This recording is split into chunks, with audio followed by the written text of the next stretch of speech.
Mergers are courageous redesigns. They are disciplined strategies that help you preserve mission. As an organization of 170 plus people, we have one single purpose, and that is transforming the business model of higher education. We're a group of operators and doers, so we get the work done beyond the planning phase, working side by side within the institution as part of your embedded teams. We look at higher education, it's rich in its history and it's rooted in its mission. Higher education does not have a mission issue. It has a business model issue. So this session is to equip our presidents to lead with courage and our leaders to work with their presidents to align boards and use MAP as a lever for institution strength, not as a last resort. Hidden fragility of higher education's business model. Most of the presidents that I have the privilege of working with, we talk a lot about balancing budget. We talk less about balancing the business model, and both are important. We cannot think of balancing the business model and completely lose sight of what it means to balance the budget in this fiscal year and next fiscal year. It's necessary.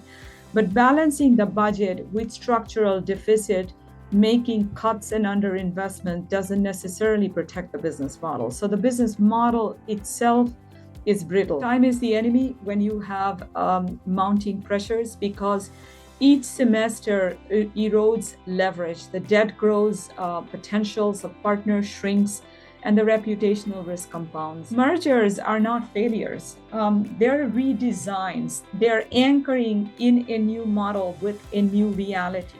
So, the challenge is not that we don't see the problem. The challenge is getting the board to acknowledge it, act on it, and embrace the different moves, the bold moves that are needed. But a merger done right creates permanence, resilience, and scale. For the incremental fixes to work, you need a tremendous amount of time and runway that just doesn't exist today.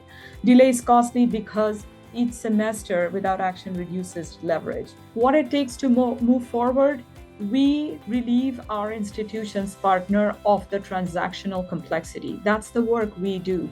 And that enables presidents and leadership to lead the relational work, because culture, at the end of the day, the cultural integration, that is all there is to it.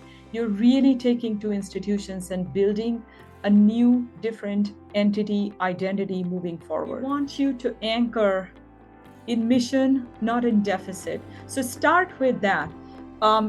Position mergers as a way to emphasize continuity for students, faculty, and community. It's a way to secure permanence in a redesigned mode, not just survive the next budget cycle.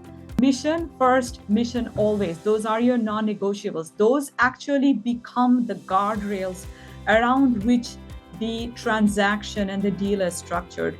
We have to lead with mission as the anchor.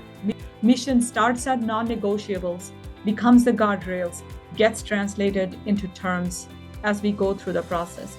At the end of the day, the merger is successful only if the mission and the numbers line up collectively. One without the other fails.